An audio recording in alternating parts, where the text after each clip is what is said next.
Hello, everybody. My name is Dr. Peggy Woods, and I'm an author, motivational teacher, and the owner of Right Now Publishing Company, and that is Write, W-R-I-T-E, Now Publishing Company.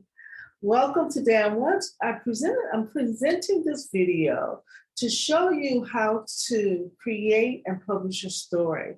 It's a roadmap to creating and publishing your book.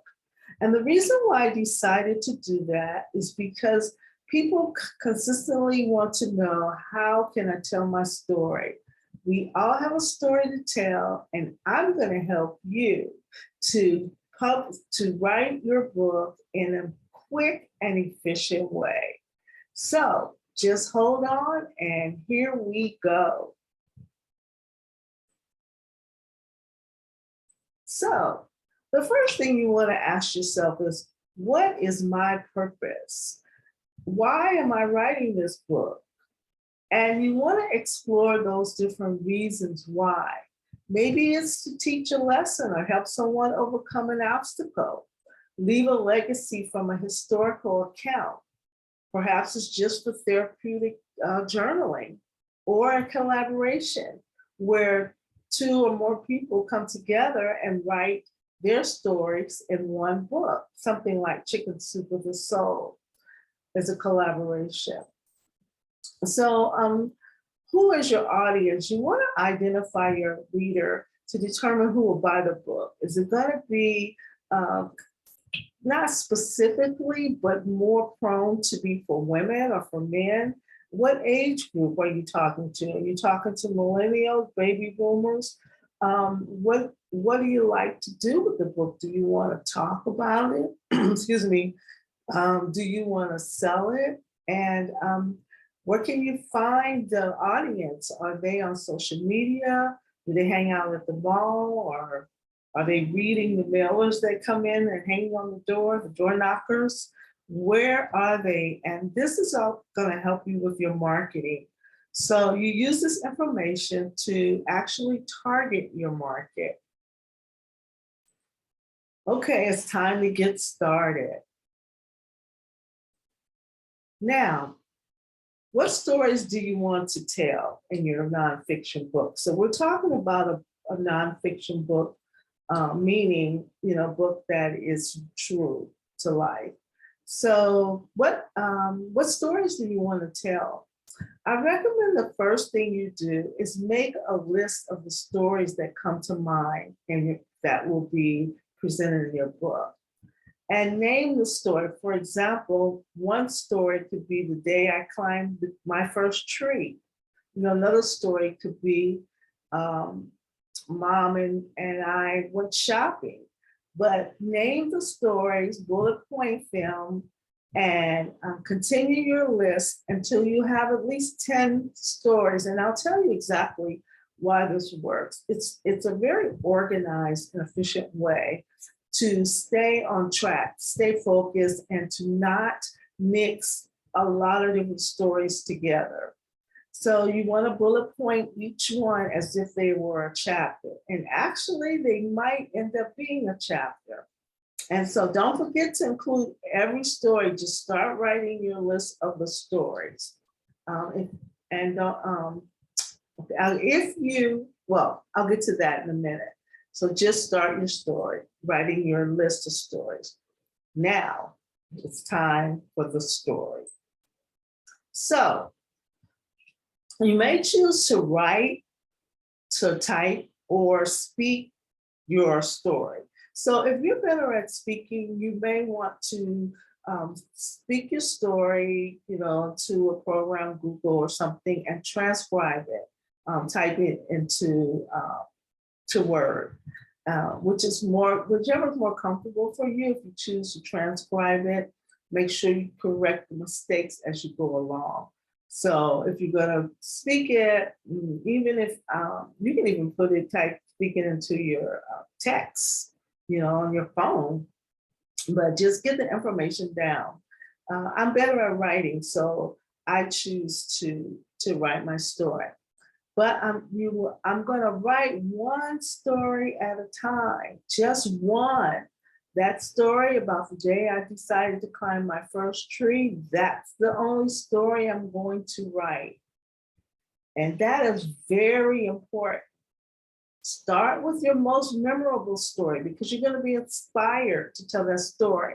And you may be thinking, Dr. Peggy, that's not the order that I want my book. Well, don't worry about it because the order will come and you will see as we go along. So a lot of people choose to start, well, at the beginning when the transition of something happened. And so that is a good place to start, but stay focused. Now, if another story comes to mind, write the title on a piece of paper, another piece of paper. And don't talk about anything except what relates to your one story. Now you can be detailed, you can set background, you can, when you're talking about a person, you can tell how you met them, you can describe them. All of those details are perfectly fine. Just stick to the point. And what is the point? What is the point of the story? How does it relate to your overall theme? If you're talking about magical moments, for example, try to put it, just keep that in the back of your mind so that your story can point to magical moments. So if you're talking about some childhood memory of, say, going to your first school, just keep the point in mind. What is the point of that? I want to talk about how exciting it can be to start school in another environment, another neighborhood, or whatever the point of the story is. Just make sure that you kind of keep that in the back of your mind, but really you're focusing on what you're writing. And if you have graphs or tables or affirmations that you want to place in your story, then, by all means, you can paste them in the book. Now, if you have something you're referring to, like a reference, say you're referring to what someone said, please copy and paste that website in the parentheses so that you can go back and cite your sources. And so the editor can too, because a lot of times people get information off the website and they don't quote that that's where it came from or who the source is. And that's called plagiarism. So you don't want to commit plagiarism. You don't want to just copy and paste, something from the website. You want to have your own words, but if you do, you want to say where it came from. So the easiest way is just to copy and paste the website address onto your paper next to the quote. Okay, let's set the scene. Now, this is very important because you want people to feel what you're saying. You want them to really be able to experience what you've experienced. So you want to describe, so have a little exercise, right? So this exercise is asking you to describe the picture. And the picture on the left, describe it and begin with, it was a rainy day. Tell me everything you see, feel, hear, and smell. And then the picture on the right, you're going to do the same thing. Describe this picture, but begin with, I was walking. And tell me everything that you could possibly think about that comes to your mind when it comes to this picture. So I'm going to give you my example. It was a rainy day. The sky was a marine blue, and I could see and hear the raindrops hitting my windshield as I drove towards the field of blurred trees. I rolled my window down to feel the air and smell the fresh rain. That's the first example. Example number 2. This picture reminds me of a song. I was walking through the park one day on the merry, merry month of May. So I will begin this way. I was walking through the park one day, and the clouds sank beneath the blue sky. covering the autumn-covered leaves and wintry trees. Faded leaves were red, yellow, and green, and others disappeared from the branches as if they had fallen to the ground, if they fell to the ground. Okay, so this is kind of a little awkward because what I'm focusing on is describing everything. So when it comes back to the edit part, you can kind of clean it up a little bit, but you want to get the feeling in it. You want to describe everything. And so it's not so important at this point is what you say, it's more about the elements of what you see and the senses, using all of the possible senses that you can to describe the story so that people can feel what you feel. I mean, you know, if you want to say, my uncle was my favorite person growing up. I remember he used to grab me around my waist and pick me up and toss me in the air. I felt alive and free, like a butterfly flying with no apprehension. He was my safe place. I don't know, I just made that up. But I could feel it. Could you feel it? Could you see being tossed in the air and being trusting that you had no fear? So that's how you want to set the scene. Now, there are other elements to add to your story. You want to add maybe possibly the year it took place. If there was a fashion trend going on, maybe it was 1972 and I had a bell-bottom flowered pants with platform shoes. Now I'm going way back, but you can come forward a little bit if you like. The whole idea is you want to describe as many things as possible.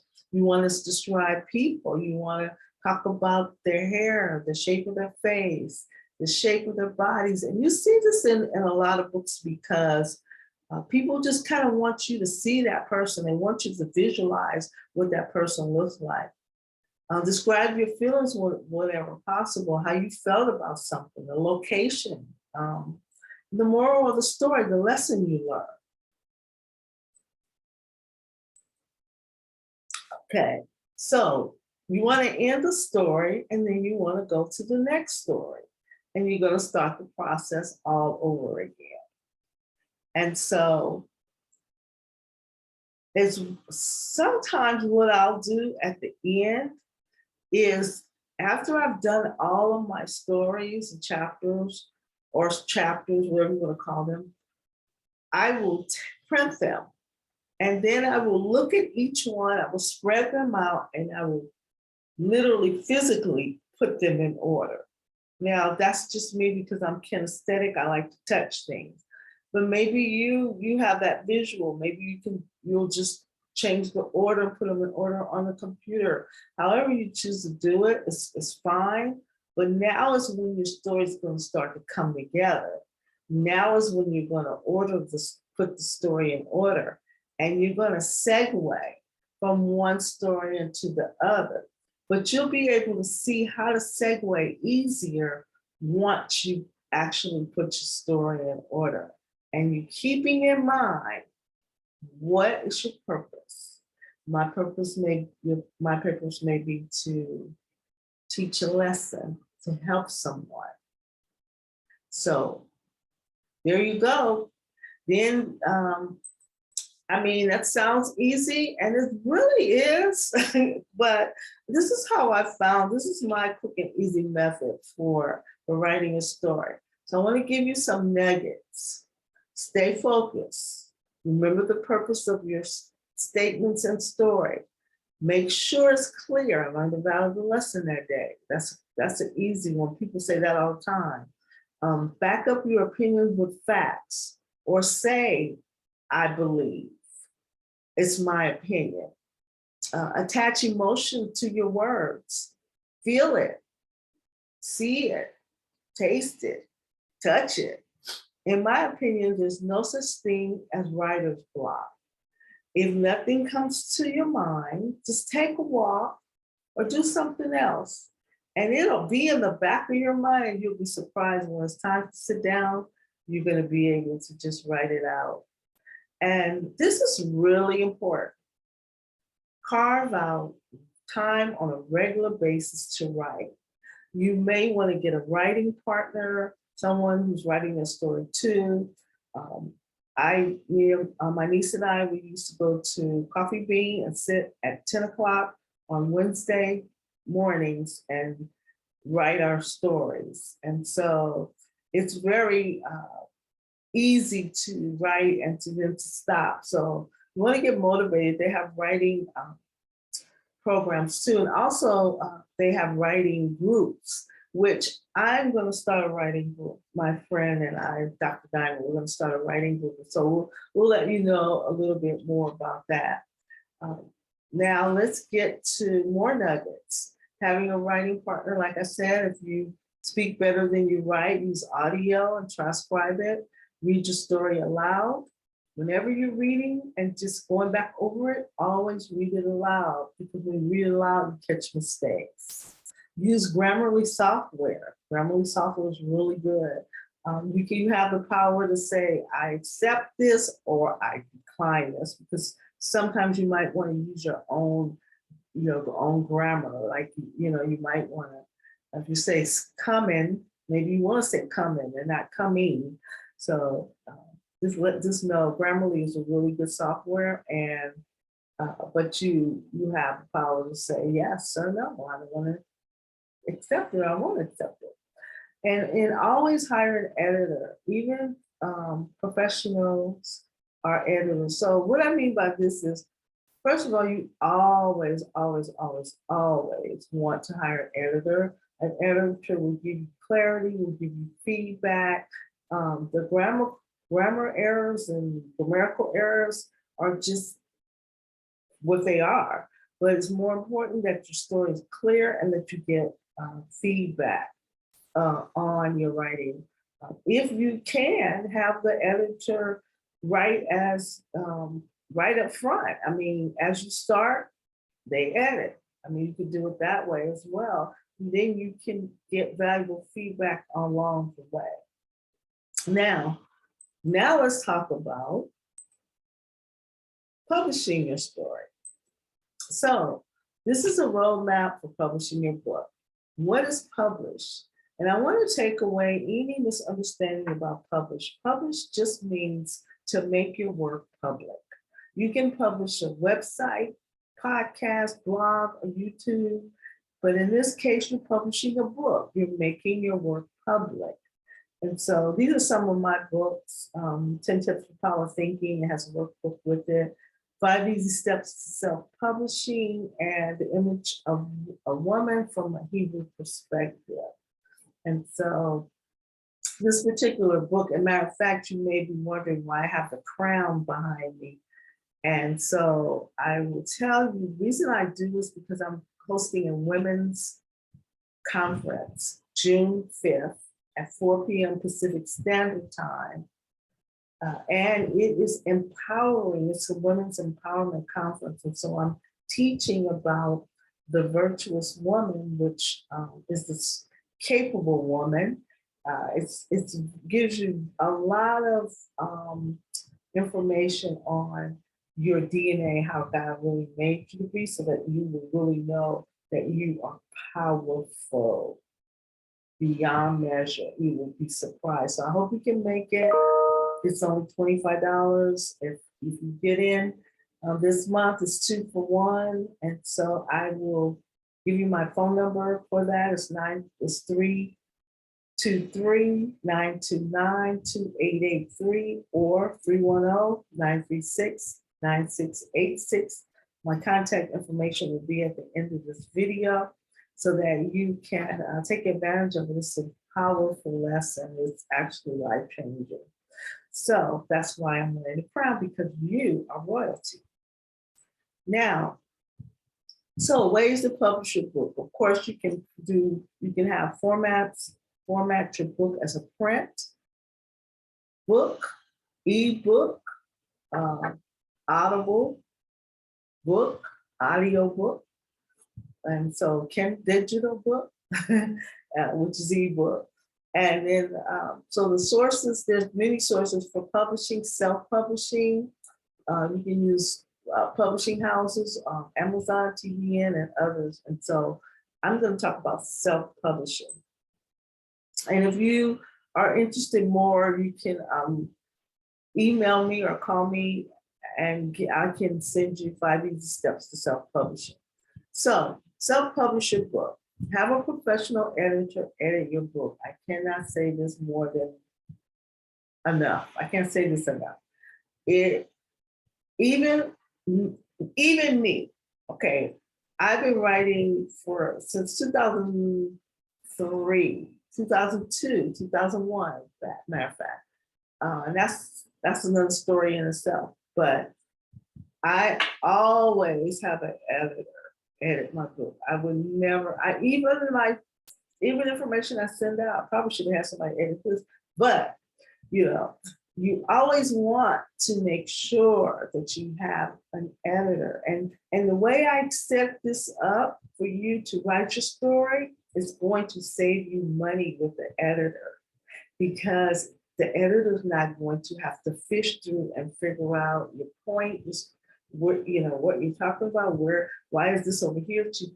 He or she is not going to have to do that, because you can tell one story at a time. That's the main reason to help. Well, that's not just the main reason, but it is a reason to write it that way, so that you will help out the editor and you will help yourself. So you want to purchase an ISBN number and register your book on Bowker, BOWKER is where I publish where I get my ISBN number. If you're self-publishing, you're going to order a barcode for easy scanning in retail stores. You're going to copyright your book, and you're going to include a copyright page and include the author page and any of the other pages you like. So you need a marketing page so people can find you, and that's pretty much the author page. And also, as a writer, I help people to write their stories as well. And I include marketing. I'm plugging in the story, your business, and different things, different information to market you. And so if you don't want to do this all on your own, then, of course, we'll help you. Now, format your book. Choose the font type based on the genre. So you want to think about it. If your book is kind of on the journaling side, then the font is not going to be the same as if it was a thriller. So you want to take, there is a method to everything. You want to choose a book cover based on your genre and audience. Your graphics are nice, but the printer may charge extra for graphics, just so you know, because they sometimes move around the page. Place a short bio, of course I said, and a contact page in your book. And this is my bio. And again, I'm Dr. Peggy Woods. I'm the owner of Right Now Publishing Company. We give power to your words. And as a professional writer on my company, we provide editing, writing, and consulting services. And so again, I've written and published several books on my own, including 10 Tips for Power Thinking, book and workbook, 5 Easy Steps to Self-Publishing, An Image of a Woman from a Hebrew Perspective, many manuals and brochures and marketing material, because I write for businesses. I write their marketing material, their white page, reports, ebooks, blogs, you name it, and I love it. So just you can keep that in mind as well. Now, here's my contact information. With Right Now Publishing Company, Inc., come Dr. Peggy Woods, my email, peggy@publish-rightnow.com. My website is www.publish-rightnow.com. And this is a video, short video that talks a little bit about my company and my work information. So thank you for spending your time with me. I really appreciate it. And I hope that you will enjoy this information, that you will take it to heart, and that if you need any help, you will let me know.